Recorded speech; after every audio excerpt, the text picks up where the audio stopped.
Hola amigos de las máquinas y del cacharreo. Voy a hacer una serie de videoblogs acerca de cámaras clásicas.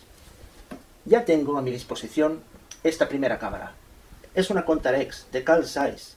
Zeiss fue uno de los principales fabricantes de fotografía del siglo XX, y por ello os voy a hacer un breve repaso por la historia de la marca hasta llegar a este modelo que fue el modelo cumbre. Los inicios. El fundador de la marca, a quien debe su nombre, Carl Friedrich Zeiss, nació en 1816 en Alemania. Estudió en la Universidad de Jena, centrado en óptica y construcción de lentes. Más tarde, estudió química y matemáticas, y ya en 1846 decidió fundar su propia empresa de óptica de precisión Carl Zeiss AG, en la misma ciudad de Jena, donde suministraba sus microscopios y equipos ópticos a la misma universidad donde estudió.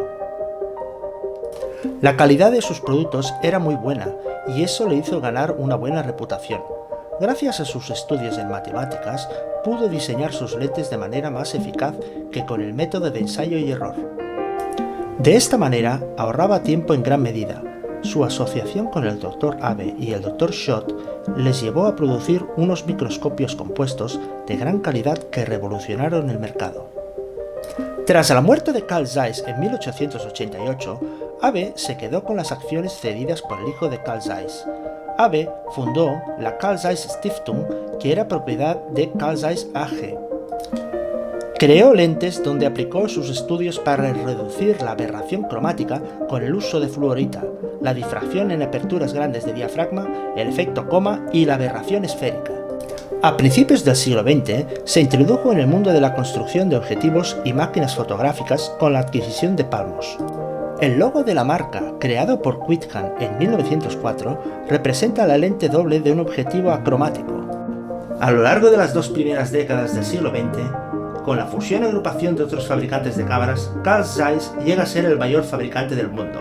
Ya en 1923 llega a tener más de 5.000 trabajadores y tener delegaciones en todos los Estados Unidos. Curiosamente, Oscar Barnack, el que fue creador de la Leica, había trabajado en Zeiss, pero se fue con Leitz ya que su prototipo fue rechazado por un directivo de Zeiss. Así es la historia. Primeras cámaras. Ya en 1926, luego de la fusión con 4 de los mayores constructores de cámara de Alemania, Contessa Nettel de Stuttgart, Ernemann Werke de Dresde, Goertz de Berlín y Ika de Dresde, nace Zeiss Ikon AG.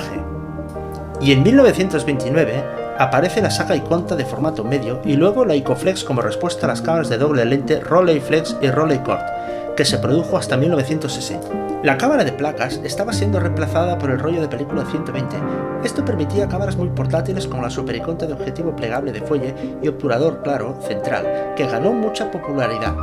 Aún así, muchas de las primeras cámaras de Zeiss eran cámaras de placas de las anteriores marcas de la fusión, donde Zeiss era el suministrador de sus famosas ópticas. Cámaras de 35 mm. En 1932 llega la Contax 1 para hacer frente a la competencia de su rival Leica. Esta había revolucionado el mercado con la aparición de la cámara UR Leica con carrete de 35 mm, objetivo colapsable y obturador de cortinilla mucho más silencioso que el central de la época. Pero el uso de esta película era difícil al tener que cargar a oscuras, pero fue Kodak AG, propiedad del Dr. August Nagel, que fue un diseñador de cámaras Ikon del grupo Zeiss, quien lo resolvió con el cartucho estándar de 35 mm que llegó hasta nuestros días, lo que hizo que lanzara la retina para tener mercado para su propia invención. La Contax 1 también disponía de cortinilla trasera de tela, pero con selector de velocidades en un solo dial, sin diferenciar la gama alta y baja de velocidades como sucedía con la Leica. Además contaba con unas ópticas que, aún no siendo plegables, eran de bayoneta, con lo que eran más fáciles de intercambiar y eran ópticamente mejores a las de la Leica en esos primeros momentos. Luego ya, en 1936, con las Contax 2 y 3, adaptaron un telémetro incorporado en el mismo visor. Leica aún lo tenía separado del visor, una velocidad 1250 que era impresionante para su época. Y luego ya, en la número 3, un fotómetro de selenio exterior encima del objetivo, que además llevaba una tapita abatible para protegerlo. Había una gran rivalidad comercial entre estas dos marcas, pero en esos tiempos las Zeiss se llevaban siempre el prestigio por sus afamadas lentes. En esta época se les ocurrió hacer una de las cámaras más pesadas del momento de 35 mm. Basada en su hermana, la Contax 1, se realizó una cámara de doble objetivo con visor por arriba y ya con fotómetro de selenio. Además, ya contaba con las lentes que se introducirían en la Contax 2. Era la Contaflex, una máquina muy cara y pesada, pero una manera de demostrar su potencial tecnológico. Tiempos de guerra. Y desgraciadamente llegó la Segunda Guerra Mundial, y con ello los sucesivos bombardeos indiscriminados de los llamados aliados. Su objetivo principal era destruir las fábricas de producción de componentes bélicos, y entre ello las fábricas de lentes y aparatos ópticos.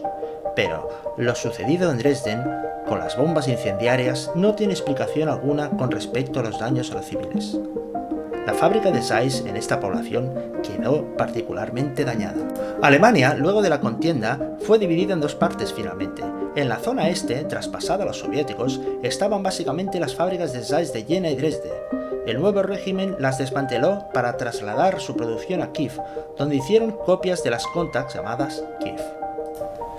Las empresas fueron nacionalizadas y pasaron a llamarse Empresas Propiedad del Pueblo, Volkseigener Betrieb, y por ello Zeiss-Ikon pasó a llamarse Kombinat Volkseigener Betrieb Zeiss Jena. Mientras, los aliados habían trasladado toda documentación sobre tecnología de Zeiss, incluso a algunos de sus científicos, a la parte oeste, donde se instalaron en Stuttgart, primero en la población de Oberkochen, en el sudoeste de Alemania, como Zeiss Opton Optische Werke Oberkochen en 1946, y luego ya otra vez como Zeiss-Ikon AG. Las cámaras fabricadas en la parte oriental, en la fábrica que quedó en Jena, eran en un principio copias de la Contax 2, y luego, en 1949, se atrevieron con una reflex, la Contax S, y después la Contax D, de Dresden, con cortinilla horizontal y objetivo de rosca. Para venderlas en Occidente, tuvieron que cambiar la marca de primeras como Zeiss Jena y ya finalmente como Pentacon, Pentaprism más Contax, y con el logo de la silueta de la torre del edificio Ernemann, que era una empresa del grupo. Al mismo tiempo, las máquinas occidentales se tenían que vender en el bloque oriental como Opton. La posguerra. Ya en la posguerra, la parte occidental, con base en Stuttgart, rediseñó la serie Contax, produciendo primero la Contax 2A en 1950 y luego la 3A en 1951. Se les aligeró el cuerpo y se redució el tamaño. El obturador era de láminas de aluminio con sincronismo de flash a 1.25. El conector de flash ya era estándar por cable y el visor telemétrico era mucho más grande y luminoso. Se fabricaron hasta 1961, cuando ya se centraron en la reflex Contarex. Mientras, en Kiev, siguieron produciendo también su evolución de las Contax llamadas Kiev 2 y Kiev 3. Seguían con la bayoneta de Zeiss, pero sus ópticas eran de diseños Zeiss llamadas Jupiter o Helios, donde el objetivo giraba al enfocar. Era destacable el telémetro de 90 mm que permitía un enfoque muy preciso. Estas cámaras se fabricaron hasta la extinción de la Unión Soviética y es fácil encontrar aún muchas unidades. Contarex. La Zeiss-Ikon Contarex fue presentada en 1958 en Photokina, pero hasta 1960 no estuvo a la venta. Fue llamada así como la reina de las Contax, Contax Rex, pero rápidamente fue conocida como la Ojo de Buey o Cíclope por el característico fotómetro de selenio con forma circular delante del pentaprisma. Era una cámara reflex destinada al uso profesional. Era la máquina top del momento.